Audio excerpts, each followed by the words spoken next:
பேசுறது கேக்குதுங்களா? ஆ, கேக்குதுங்க, கேக்குது, தெளிவா ஆ, இருக்கு, எப்பொருள் தெளிவா இருக்கு. யாரோ கேட்போம் அப்பொருள் மெய்ப்பொருள் காணும் அறிவு. நேற்று பேசுறதெல்லாம் இது. நேற்று இரவு பேசுறது ரொம்ப நேரம் பேசணும். அது என்ன புரிஞ்சுக்கிறீங்க? ம். அது விதி விதிகள் சொல்லியிருக்கேன். நேற்று இந்த கனடால இருந்து வந்திருந்தாங்க. அவங்க எவ்வளவு சிரமப்படுறாங்க பாருங்க. கனடால இருந்துட்டு அவங்க எப்படி கொண்டு போறதுன்னு சிரமம். ஒரு பெண்ணா இருந்துட்டு எப்படி சிரமப்படுறாங்க பாருங்க. இந்தியால இந்தியால இருக்கிறவங்களுக்கு இவ்வளவு சிரமமா இருக்கும் பொழுது வெளிநாட்டில் இருக்கும் பொழுது எப்படி சிரமப்படுவாங்க. ஆமாங்கய்யா. இதுக்கு அவங்க 10 20 கிலோ 18 கிலோ 16 கிலோ கடுமையான கொழுப்பா இருந்தவங்க அவங்க குறைச்சிருக்காங்க. அந்த மக்களுக்கு அந்த ஆங்கிலம் படிச்சதுனால ஏற்பட்ட சாபக்கேடு பாருங்க. ம். ஆங்கிலம் படிச்சதுனால ஏற்பட்ட சாபக்கேடு என்னது? ஆங்கிலம் படிச்சதுனால ஏற்பட்ட பிரச்சனைகள். சாபக்கேடு. ஆங்கிலம் படித்தவனுக்கு அறிவில்லை. ஆங்கிலத்தை ம். தாய்மொழியா இங்கிலாந்துக்காரனுக்கு அறிவில்லை. இங்க வெள்ளைக்காரன் படிச்சுட்டு கனடாக்கு அடிமையா போறவங்க ஆங்கிலம் படிச்சுட்டு கனடாவுக்கு அடிமையா போறதுன்னு தெரியாம ஆங்கிலம் படிச்சுட்டு போய் இது வயிற்று பழப்பு கழுவிட்டு படாத பாடுபடுறாங்க. எவனும் தப்பிக்க முடியாதுங்கிறாங்க அவங்க. எவனும் அங்கே தப்பிக்க முடியாது. வாங்குற பணம் சம்பளம் கிம்பளம் எல்லாம் கடனும் வட்டியும் கட்டி கட்டி கட்டி கட்டி ஏதாவது எவனா ஒருத்தன் தான் அந்த நாட்டுக்காரனும் தப்பிக்க முடியாதுங்கிறாங்க. அப்ப அது அந்த வேலை வேலை வேலை வேலை வேலை கொன்னு எடுத்துடுறாங்களே தவிர எதுலயும் அங்க போக முடியாது. சிந்திக்கிற தன்மை எல்லாம் போயிடும். பனி வேற, கடுமையான பனி வேற. பனியெல்லாம் பார்த்தீங்கன்னா அவ்வளவு -16 பதினஞ்சு ரெஃப்ரிஜிரேட்டர் இருக்கிற மாதிரி இருக்குது. அப்படி அந்த இருக்குது. கிளைமேட்டிக் கண்டிஷன்ல ரொம்ப கஷ்டங்கய்யா. அது அந்த பொண்ணு பயங்கரமா நேற்று கூட சொன்னாங்க. நாலு நாளா அந்த பொண்ணு. ஆ, 4 நாளா அவங்க 5 நாளா இன்னைக்கு சொல்றது உண்மைதான். இந்த 4 5 நாளா அவங்க என்ன ஏன் அவங்க மின்சாரம் இல்லைன்னாங்க. அவங்க ஏன் கனடால மின்சாரம் இல்லைங்கிற சான்ஸே இல்லையே அப்படின்னு. இல்லைங்க, கடுமையான பனிப்பொழிவுனால. வணக்கம். வணக்கம் வணக்கம். வணக்கம். கடுமையான பனிப்பொழிவின் காரணமாக கடுமையான இந்த மரங்கள், அது அது வழியா போகக்கூடிய மரங்கள், அது போக மின்சார உயர்கள் அந்த மரம் வெடிச்சு அந்த இந்த அந்த கடுமையான பனி மரம் வெடிச்சு சிதறுகின்ற பொழுது அந்த கம்பம் ஒயர் மேல் விழுந்து அந்த அந்த ஒயர் அந்து போகுதுங்கிறாங்க. அப்படித்தான் மின்சாரம் போகுது தவிர. அது ஏற்படும். ஆமா, மின்சாரம். பயங்கரமானது. அதாவது அந்த கடுமையான குளிர் தாங்க முடியாது. மரமே இருகிற மரப்ப டப்புன்னு உடையுது. அந்த கிளை உடைஞ்சு அந்த இது மேல விழுகுது. ஏன்னா அங்க மரம்லாம் ரொம்ப பாதுகாப்பாங்க. அந்த மரத்துக்குள்ள எடுத்தா போகும் பொழுது இதெல்லாம் சொல்றாங்க. இயற்கை சீற்றம் இதெல்லாம் ஒண்ணும் அது ஒண்ணு. அது ஒண்ணுமே செய்ய முடியாதுங்க. இயற்கை சீற்றத்தை ஒண்ணுமே செய்ய முடியாது மனிதன். அதனால பாருங்க, இப்ப இயற்கையை இப்ப உதாரணத்துக்கு பூமி எரிமலை குழம்புடைய வெப்பம் பார்த்தீங்கன்னா, எரிமலை குழம்புன வெப்பம் 5000 டிகிரி. ஆனா பூமி உருகி காணா போறதுக்கு 4500 டிகிரி இருந்தா போதுமான பூமி உருகி காணா போயிடும். ஆனா ஒரே நேரத்துல இந்த எரிமலை குழம்பானது மொத்த பூமியும் காலி பண்ணாது. அங்கங்கதான் போகும், அங்கங்க உடையும், அங்கங்க பிச்சுக்கும், அங்கங்க உடையும். அப்படிதான் நிலநடுக்கம் வர்றது. அங்கங்க நிலநடுக்கம் வரும், அங்கங்க பூகம்பம் வரும், அங்கங்க எரிமலை சீற்றம் வரும்.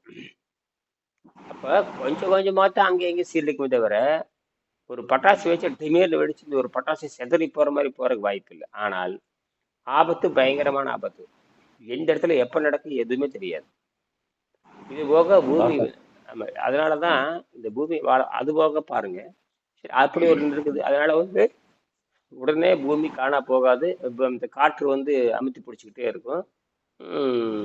ஆனால் இங்க என்ன பாத்தீங்கன்னா நோய் பெருகிட்டே, அது ஒரு பக்கம் நோய் அளவில்லாம பெருகிட்டே போகுது. தவறான உணவு முறைகள். இப்ப எங்க பார்த்தாலும் எல்லா நோய் 50 வயசு 40 வயசு வந்துட்டாவே எல்லா நோயும் பெருகி போகுது. அளவு கடந்த உணவு உண்றது அளவு கடந்து போயிட்டு இருக்கு. 3 வேளை 4 வேளை 5 வேளை அப்படின்னு போயிட்டே இருக்கு. நீ குழந்தைகள் பூரா சாதாரண உணவு திங்க ஆரம்பிச்சிட்டாங்க. சாதாரண உணவு, செயற்கை உணவு திங்க ஆரம்பிச்சுன்னு இவங்கள நீ அதுக்காக எல்லாம் நோயாளி மாறிடுவாங்க. இனப்பெருக்கம் மோசமா போயிட்டு இருக்கு. செயற்கை இனப்பெருக்கம் வந்துகிட்டே இருக்கு. இப்ப என்ன கேட்டீங்கன்னா எல்லாம் மொத்தமா ஜாம் ஆகி, அப்புறம் விவசாயம் யாருக்கும் தெரியாது. விவசாயம் யாருக்கும் தெரியாது. இப்பவே 98 பேருக்கு விவசாயம் தெரியாது. விவசாயம் பண்ற பூரா விஷ பொருளை போட்டு தான் கொடுக்குறேன். அதையும் யாரும் தடை செய்ய முடியாது. ஏன்னா உரமே அரசாங்கம் தான் கொடுக்குது. உரம் கொடுக்குது, எல்லாம் கொடுக்குது, பூச்சி மருந்தை கொடுக்குது, எல்லாம் கொடுக்குது, அரசாங்கம் எல்லாம் விற்குது. அதையும் செய்ய முடியாது. மானாவாரியும் கிடையாது. செயற்கை விவசாயத்துல கூட செயற்கை விவசாயம் போற விவசாயம் மாறிடுச்சு. அந்த விஷப்பொருளை மானாவாரி சாப்பிடு. செய்யக்கூடிய மானாவாரி செய்யக்கூடிய இடத்துல எல்லாத்தையுமே வீட்டை கட்டிட்டாங்கய்யா. ஆமா. ஒண்ணு. ரெண்டாவது வயல்வெளிகள் கிடையாது. ம். அப்படிங்கிறப்ப விவசாயம் செய்யக்கூடிய ஏரியா மிக மிக குறைந்த ஏரியாவும் போயிடுது. ஆமா. அதுலயும் வர்றதுலயும் எல்லாத்தையும் விஷத்தை கலந்தாங்க. ஆமா. விஷத்தை கலக்கும் போது பாத்தீங்கன்னாக்கா நோயிலிருந்து மக்கள் தப்புறதுக்கு வாய்ப்பே இல்லாத போயிடுது. ஆமா. ஆமா. அது புது புது நோய் வர்ற காரணமே புது புது நோய் வருது பாத்தீங்களா? புது புது அது காரணம் அங்க அந்த மரபு அந்த புது புது நோய் வர்ற காரணமே அந்த உணவின் விஷத்தினாலதான். ஏற்கனவே உணவு விஷமா இருக்குது. இயற்கை விஷம் வேற, செயற்கை விஷம் வேற. இந்த இயற்கை விஷம் செயற்கை விஷம் ரெண்டும் கலந்துக்கும். ஏற்கனவே இயற்கை விஷம் தான். இயற்கை இப்போ பாஸ்பரஸ், பொட்டாசியம், சோடியம் ஒரு விஷம் தான். அது போக செயற்கையாக கலக்கிற விஷம் ரெண்டும் சேர்ந்துக்குது. ரெண்டும் சேர்ந்துக்கிறப்ப என்ன கேட்டீங்கன்னா, சாதாரண மழை என்பது இருக்கும், இயற்கை சீற்றத்தில் ஏற்படுகின்ற மழைக்கு ரெண்டு வித்தியாசம். ரெண்டு மழையும் ஒட்டுக்கா சேர்த்து நாளை கொண்டு போடுவது. அதே மாதிரி தான் ஏற்கனவே உணவு விஷமா இருக்கு. ஏன் உணவு விஷமா இருக்குன்னா அதுல இருக்கிற பாஸ்பரஸ், பொட்டாசியம், சோடியம் இந்த கண்ணுக்கு எடுத்துரும். இப்போ எலுமிச்சம்பழம் வெறும் எலுமிச்சம்பழம் சாப்பிட்டு சுத்தமானதுக்கு அப்புறம் தூய நீர் காற்றே போகணும். ஆனால் தூய நீர் காற்று நாம இருந்தாலுமே அந்த ஆசையின் காரமாக சாதாரண உணவு சாப்பிட்றப்ப அதுல இருக்கிற உப்பெல்லாம் கண்ணுல ஆளை கொண்டு போகணும். அதை கழுவுறது தான் தண்ணீர். அந்த கழுவுறதுக்கு தான் தண்ணீர். எங்க தெய்வ ராஜாங்கத்தை 2 நாளை காணமே. தெய்வராஜ்யம் மதுரை. அப்ப அந்த வணக்கம் தெய்வ ராஜாங்கத்தை 2-3 நாளை காணும். எங்க போயிட்டாருன்னு தெரியல. சரி. உங்க பக்கம் லேசா சத்தம் வந்துகிட்டு தான் இருக்கு. உங்க பக்கம் லேசா ரைட். இப்ப பாத்தீங்கன்னா அந்த மரணத்தை பற்றி நிறைய பேசிக்கிட்டே இருக்கிறோம். இந்த மரணம் என்பது மரணம் என்பது சமாதி அப்படின்னு நம்ம சொல்றோம். அது ஏன் அவங்க எழுதி வச்சிருக்காங்க பாருங்க. இது எங்கேயும் இந்தியாவில தான் அந்த சொல்லே இருக்கு. சமம் கூட்டல் ஆதி, இயற்கையோடு கடத்தல். அது எப்படி பாருங்க, பல ஆயிரம் ஆண்டுகளுக்கு முன்னாடி சித்தர்களால் கண்டுபிடிக்கப்பட்டது தான். 20,000 ஆண்டுகளுக்கு முன்னாடி 47வது பாடத்துல. இந்த 47வது பாடம் இருந்தா அப்படி படிங்க. நடராஜ் 47வது பாடம், கடைசி பாடம் 227 28 எடுங்க. 227 படிங்க அப்படியே மரணத்தை பற்றி.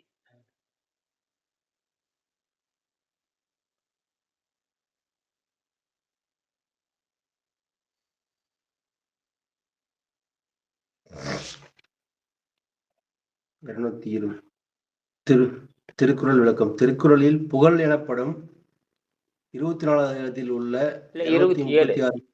சரி. 47வது பாடம். அது எத்தனாவது பாடம்? திருக்குறள் 12வது பாடம் ஐயா. பக்கம் எத்தனைங்க ஐயா? 47வது பாடம்.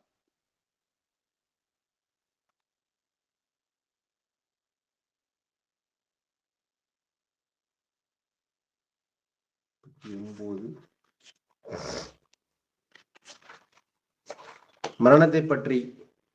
மரணத்தை 3 வகைகளாக பிரிக்கலாம். முதல் வகை, இது பரிபூர்ணமடைந்த யோகிகளுக்கு மட்டுமே ஏற்படுவது. இது கோடியில் ஒருவருக்குத்தான் தற்சமயம் நேர்கிறது.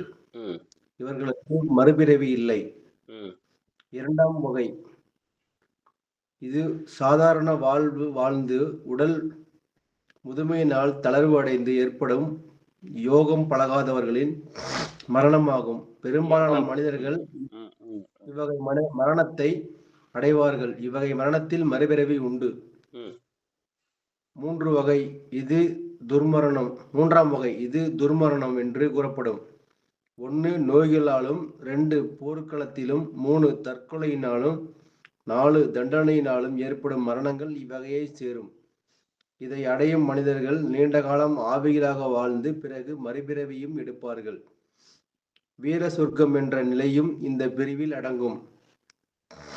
ராமாயணத்தையும் மகாபாரதத்தையும் படித்தால் தேவர்கள் கூட சூழ்நிலையால் மனித கொலைக்கு காரணமாக இருந்தது தெரிய வரும்.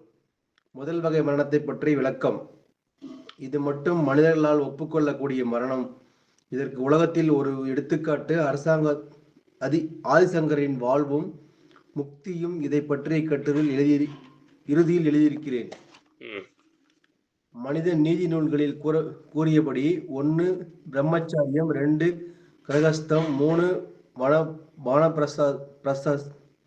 பிராஸ்தம், 4 சந்நியாசம் என்ற நிலைகளை கடந்து முக்தி என்று சொல்லப்படும் தானாக உயிர் உடலை விட்டு தலையின் உச்சியில் உள்ள பிரம்மாஸ்திரம் என்ற இடத்தில் ஒரு தெறிப்பு உண்டாகி உயிர் வெளிப்பட்டு அண்டம் என்று சொல்லப்படும் யூனிவர்ஸில் இதில் கலந்து விடுகிறான். அத்தகைய யோகிக்கு மட்டுமே மறுபிறவி இல்லை. மற்ற எல்லா வகை சாவுகளுக்கும் மனித மரணத்திற்கு பின் வாழ்வதால் மறுபிறவி உண்டு. வனப்பிரபஸ்தம் என்ற நிலையை தற்காலத்தில் வேறு விதமாக செய்ய வேண்டும். என்னுடைய 5 செட் மணக்காட்டில் சுற்றி உயரமான எல்லை சுவர்கள் கட்டிக்கொண்டு தனியே நான் கடந்து 16 வருடங்களாக வாழ்ந்து வருகிறேன். முமுஷாக்கள் என்று சொல்லப்படும் முக்தியை கடைசி நிலையில் தவறவிட்ட நல்ல ஆவிகள் வனப்பிரஸ்த நிலையில் உள்ள யோகிகளை சூழ்ந்திருக்கின்றன. அவை அந்த யோகியை நீர் உணவு, காற்று உணவு, காற்றும் தேவையற்ற நிலை என்று படிப்படியாக முன்னுக்கு கொண்டு வருகின்றன. யோகியுடைய மரணம் அந்த யோகியின் கையில் இருக்கிறது. அவன் முக்தி அடையும் போது கூடவே பல நூற்றாண்டு கணக்கான அவனுடன் கூட இருந்த முமுஷ ஆவிகளும் முக்தி அடைகின்றன. இதைத்தான் அந்த ஆவிகள் எதிர்பார்க்கின்றன. ஏதோ ஒரு காரணத்தால் அவனுடைய முயற்சி தடைபட்டாலும் அவன் சாதாரண மரணமடைந்து அவனும் ஒரு முமுஷா ஆகிறான். யோக முயற்சியில் ஈடுபடும் ஒருவன் அந்த செயலில் தவறிவிட்டான் என்றால் அவனை தேவர்கள் ஒரு நாளும் கைவிடுவதில்லை என்று ஸ்ரீ கிருஷ்ணர் பகவத்கீதையில் கூறியிருக்கிறார். மேற்படி கட்டுரை பல செய்திகளை பல நிலைகளை ஆராய்ந்து என்னால் எழுதப்பட்டது. இப்போது என் வயது 76.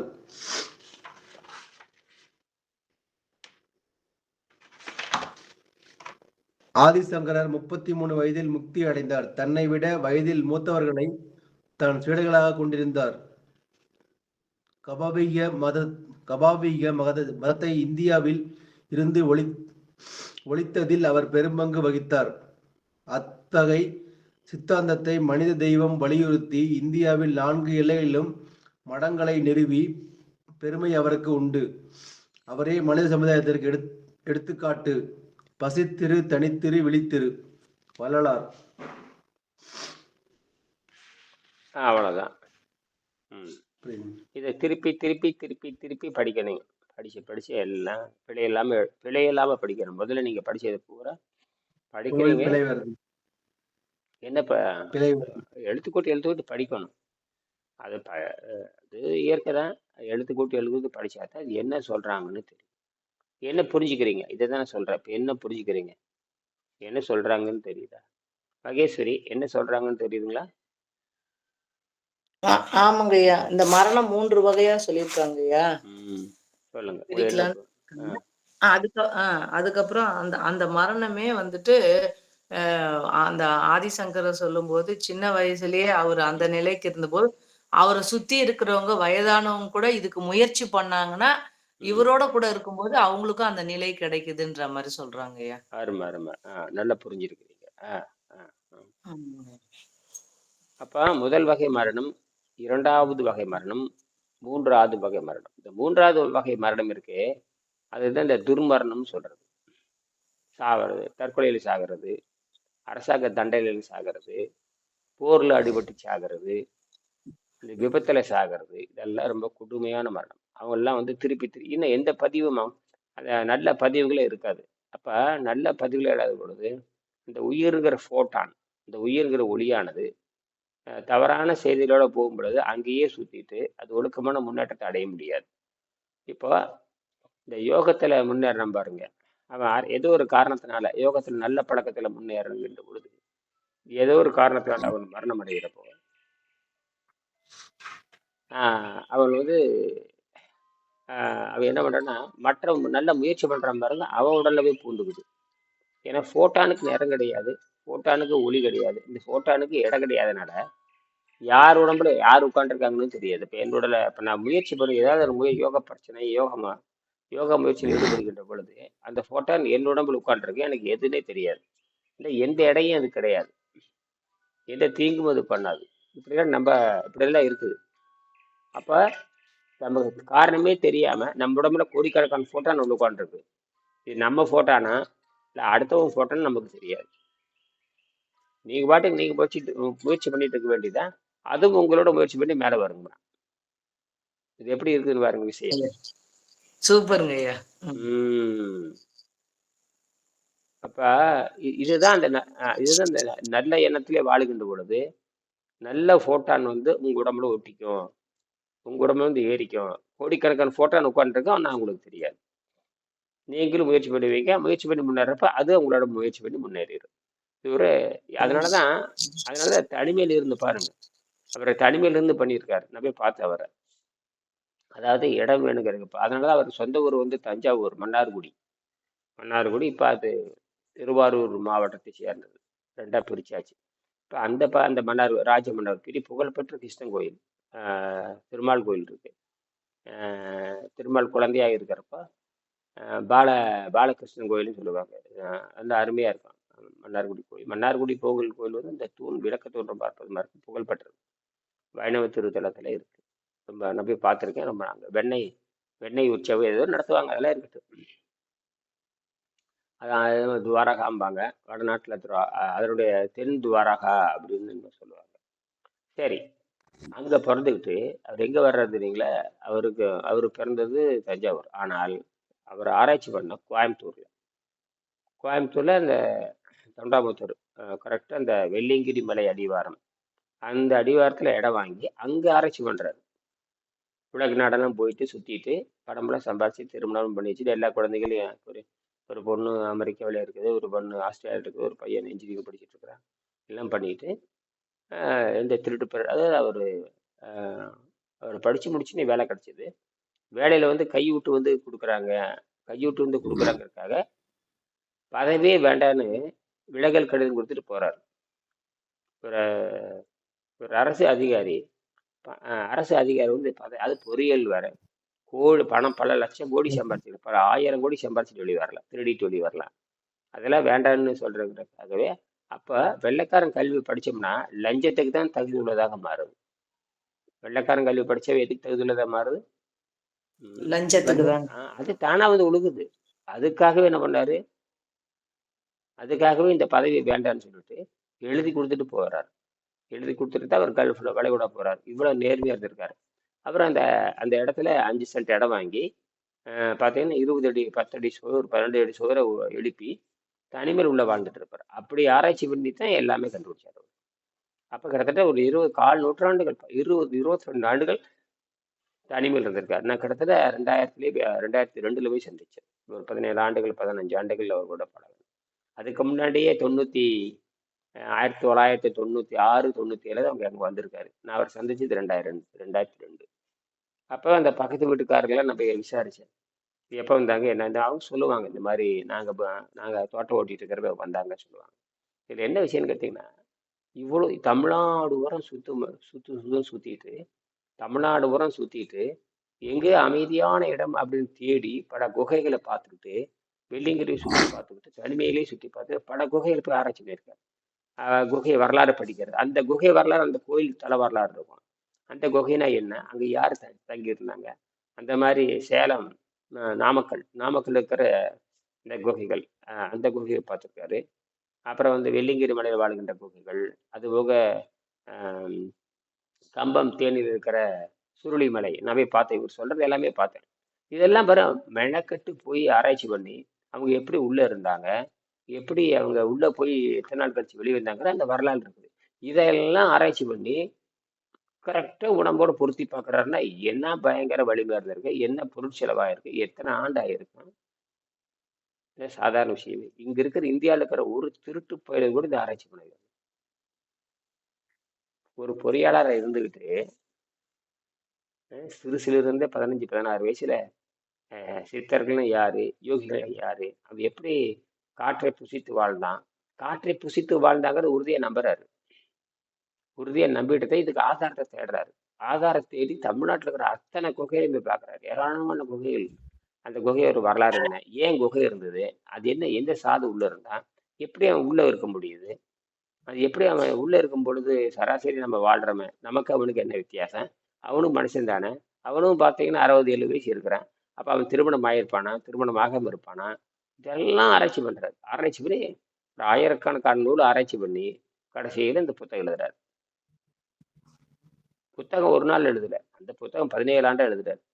முதல் பதிப்பு, அதுல சில பக்கங்கள், கூடுதல் பக்கங்கள், 2வது பதிப்பு கூடுதல் பக்கங்கள், 3வது பதிப்பு கூடுதல் பக்கங்கள், 4வது பதிப்பு கூடுதல் பக்கங்கள், 5வது பதிப்பு கூடுதல் பக்கங்கள். அப்பதான் விஜயா பதிப்புக்கு வருது. அதுக்கப்புறம் ஆங்கிலத்தில் அச்சடிச்சு கொடுத்துட்டு போயிருக்காரு. அந்த விஜயா பதிப்பதுக்காக அடிக்காமையா இருக்கிற முண்டம் என்ன பண்ணி தொழில். எவ்வளவு முறை கேட்டு பார்த்தேன், அடிக்கிற மாதிரி பேப்பர் நம்ம ஆங்கிலத்தில் மொழிபெயர்த்து வச்சிருக்கிறோம். யாரு கேட்டாலும் கொடுக்கலாம். இதுதான் நம்ம வந்து சிந்திக்க வேண்டிய சமாச்சாரம். ஆக ஒரு கருத்தை நிரூபிக்கிறதுக்காக கடைசியில ஜெர்மன் அவர் கடுமையாக நோய்வாயை பாதிக்கப்படுறாரு. கடுமையான நோய், மூட்டு வலி, முழங்கால் வலி, சக்கரை நோய், இல்லை பல நோய்கள் அவருக்கு. எடையை வந்து 93 கிலோ. அப்புறம் தான் சரி உண்மையா அப்புறம் தான் என்ன பண்றாரு, சரி தைரியமா இறங்கி கொடுத்த தைரியத்தினால், திருவள்ளுவர் கொடுத்த தைரியத்தினாலும் 95 விழுக்காடு அர்னால்டு ஹெரட் கொடுத்த அந்த செய்தியை வைத்துக்கொண்டு இவரே என்ன பண்றாரு, ஒரு ஒழுங்குமுறை பண்றாரு. இவருக்கு தெரிஞ்ச மாதிரி பாயில்டு வெஜிடபிள் அப்படிங்கிற பேருக்கு வர்றாரு. தண்ணீர் தான் முடிவு பண்றாரு. அப்படி பார்த்து ஒரு வருஷத்துல தன் உடம்பை மாத்திட்டு 93 கிலோ இருந்த எடையை வந்து விட்டு செய்து கடைசியில அந்த 62 கிலோ வந்து எடுத்துறாரு. அப்புறம் முழு பட்டினி போட்டு பார்க்குறாரு, குறையறது இல்லை. எல்லாம் மிச்சர் சாப்பிட்டு அவல் சாப்பிட்டு கடைசியில் நான் மிச்சர் சாப்பிட்டு முடித்தேன் அப்படிங்கிறார். மிச்சர் சாப்பிட்டு சிறிதளவு உடல் பசிதாக கட்டுப்பாடுக்கு வந்துடணும் பொழுது சிறிதளவு மிச்சர் போதும். அதான் ஒரு பெரிய அவலுங்கிற மாதிரி சிறிதளவு மிச்சர் சாப்பிட்டு முடிச்சிட்டாரு. சிறுநீர் போக்கு நின்று போச்சு, மலப்போக்கு நின்று போச்சு, பல்லு வளர்க்குற தேவை குறைந்து விட்டது. எப்போ பல்லு வளர்க்குற தேவை குறைஞ்ச உடனே அவன் சுத்தமாயிட்டான்னு அர்த்தம். சுத்தமாயிட்டாங்க அவன் காற்றுல வாழான்னு அர்த்தம். இதை அந்த நிலைக்கு வந்து நிறுத்திட்டாரு. எனக்கு தண்ணீரும் தேவைப்படாது, சுத்தமான உடலுக்கு குளிர்ச்சியான நிலையில் ஒரு அறை வெப்ப நிலையில் அந்த தண்ணீரும் தேவைப்படாது அப்படிங்கிற நிலைக்கு வந்து அவர் கண்டுபிடிச்சிருக்காரு. இதுதான் அவருடைய சுருக்க வரலாறு. இதெல்லாம் நம்ம புரிஞ்சுக்கிட்டு நம்ம அடிப்படையில் அது செய்யணும். எல்லாரும் இது ஒன்றும் பெரிய விஷயங்களே கிடையாது, ரொம்ப சிம்பிள், ரொம்ப எளிமையானது. இந்த மாதிரி இந்த உடம்பு சில பேர் கேட்பாங்க, இந்த அறிவியலை மட்டும்தான் பேசணும். உணவை குறைச்சிக்கோ, அப்படி குறைச்சிதானே பேசக்கூடாது. 5ஆம் பாடத்தில் என்ன சொல்லுது, அப்புறம் வந்து 9ஆம் பாடத்தில் என்ன சொல்லுது, மனப்பாடம் பண்ணிக்கணும். இப்படி உடம்பு வந்து சுத்தமாகிறப்ப காற்றுல இருக்கிற நைட்ரஜன் வந்து புரதமாக மாறுது.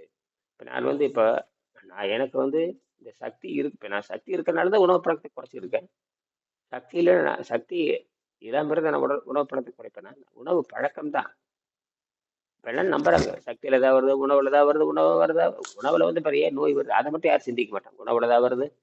இங்கிலாந்துக்காரன் அப்படித்தான் சொல்றான், அமெரிக்காக்காரன் அப்படித்தான் சொல்றான், கடைசியாக நோவுல தான் சாகுறான். அப்போ கொஞ்சம் கூட அறிவு இல்லாமல் இருக்கிறாங்கன்னா காரணம் வந்து அதுதான். அந்த உணவை வந்து அந்த பிசாசு, இந்த தீய சக்தி, தீய எண்ணம் பிடிச்சிக்கும்.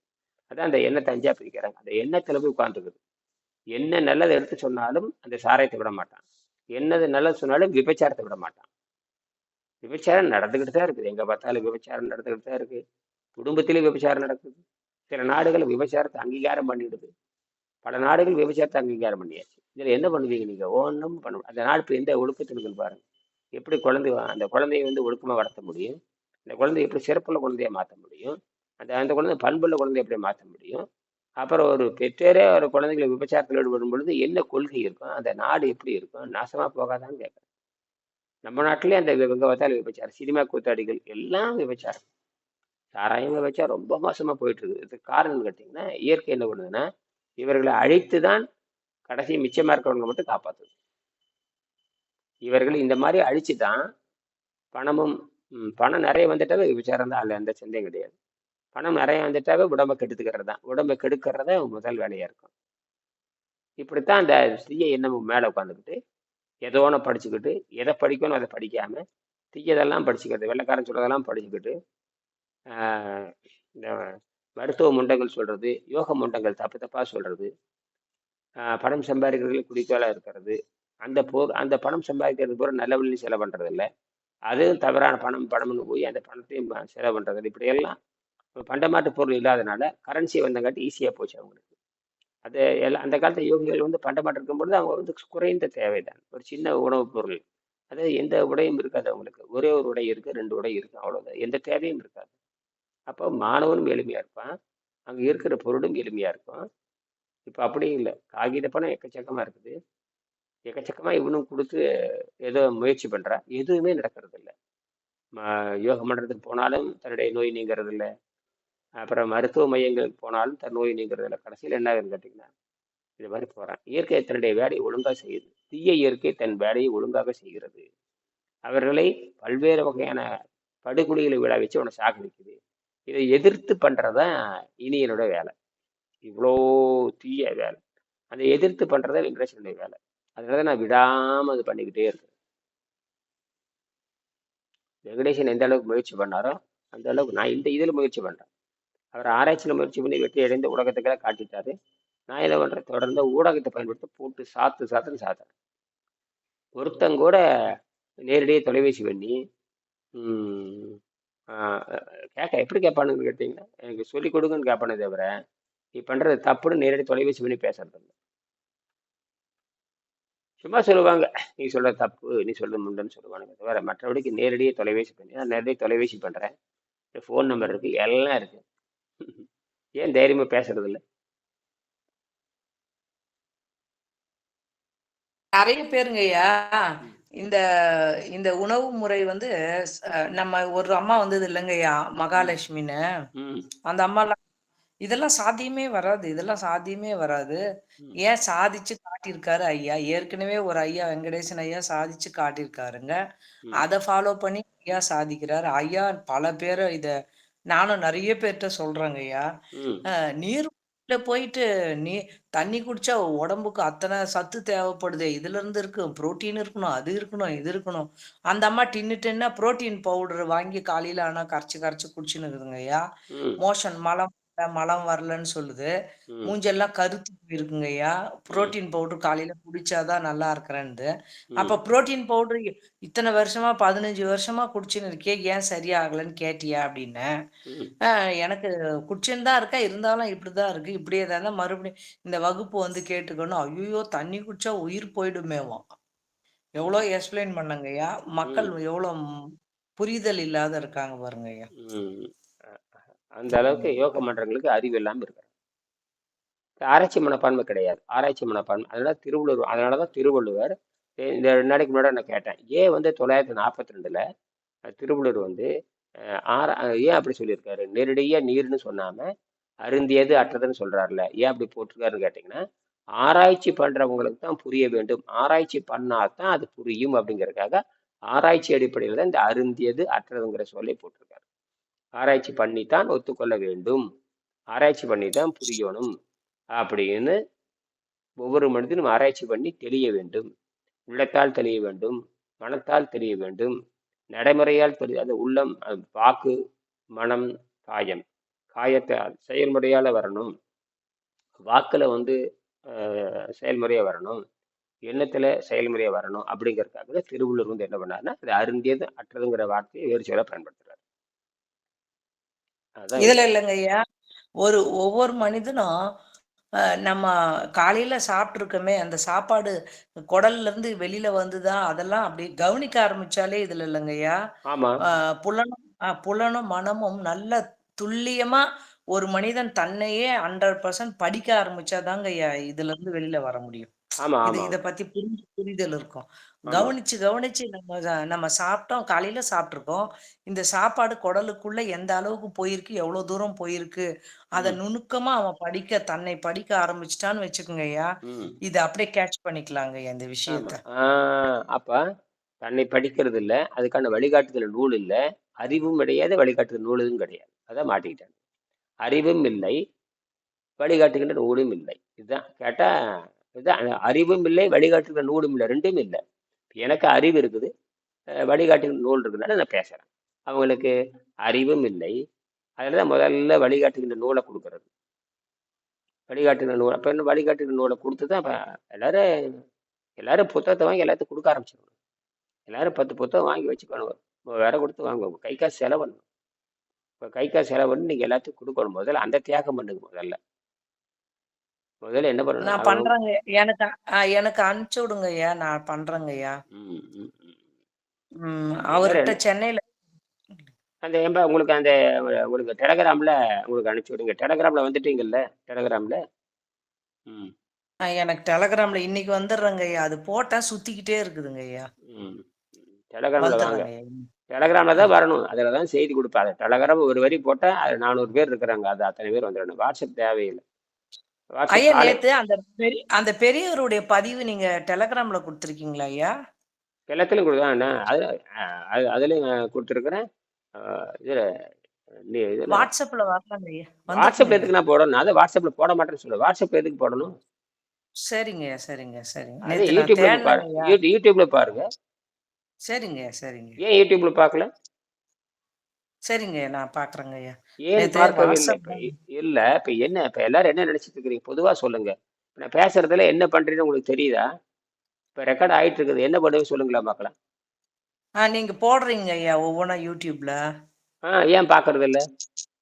எல்லா வீடியோவும் பார்த்துருக்கேங்க. நேத்து வீடியோ தாங்க ஐயா நான் கவனிச்சேன். அது மிஸ் ஆயிடுச்சு. நான் பார்த்துருவேங்க ஐயா இப்போ. அதை காப்பி பண்ணி அப்படியே அனுப்பலாம் நீங்க. சரிங்க நல்லதுங்க ஐயா. அந்த நல்லதுங்க தொழில்நுட்பம் ஐயா. தெரியுமில்ல? அப்படியே பிறருக்கு பகிர்ந்து தெரியுமா இல்லையா? அனுப்பிச்சிருவேன். இது வரைக்கும் நானுங்க ஐயா ஆ, 600 பேருக்கு அனுப்பிச்சிருக்கிறேங்க ஐயா. பெரிய வெற்றி, பெரிய வெற்றி. ஆமாங்க. எங்க ஃபிளாட்லயே ஆ, 550 ஃபேமிலி இருக்காங்க ஐயா. அடேங்கப்பா. 550 ஃபேமிலி பிளஸ் ஒரு 500 பேர் வந்துட்டு 50 பேர் வந்து எங்க சொந்தக்காரங்களுக்கு அனுப்பிச்சங்க ஐயா. அது பெரிய வெற்றி. அது 2-3 பேர் பேசுனாங்க. 2-3 பேர் பேசுனாங்க. ஆமாங்க ஐயா. அந்த மாதிரி கொண்டு வாங்க. நல்ல முயற்சி பண்றீங்க. எங்க இதுதான். எங்க குரூப்ல எல்லாருக்கும் போட்டு அனுப்பிச்சிருவாங்க ஐயா.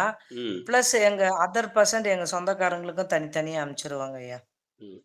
இப்படி சுருக்கமா பேசுங்க. பாமா, விழிப்புணர்வு வேணும், வழிகாட்டுகின்ற நூல் வேணும். அப்பதான் கண்டுபிடிக்க முடியும். விழிப்புணர்வு வேணும், வழிகாட்டுகின்ற நூல் வழி வேணும். நாம ஏன் கண்டதெல்லாம் திங்கிறோம்? ஏன் நமக்கு நோய் தீர மாட்டேங்குது? ஏன் சுத்தமாக தினம் நம்ம பல்லு விளக்குறோமே, அப்ப கெட்டுத்தானே போகுது. பல்லு விளக்குனாவே ரத்தம் கெட்டு போச்சுனாரு. பல்லு விளக்குனாவே நம்ம ரத்தம் கெட்டு போகுது. ஒரு ஆடு மாடு பல்லு விளக்குறது இல்ல, பிறந்த குழந்தை பல்லு விளக்குறது இல்ல. அந்த குழந்தை எப்ப பல்லு விளக்க ஆரம்பிக்குது கேட்டீங்கன்னா, சாதாரண உணவை தின்று ரத்தம் கெட்டு போனதுக்கு அப்புறம் உடம்பு கெட்டு போகுது. இந்த உடம்பு கெட்டு போனதை பல்லு எச்சரிக்குது.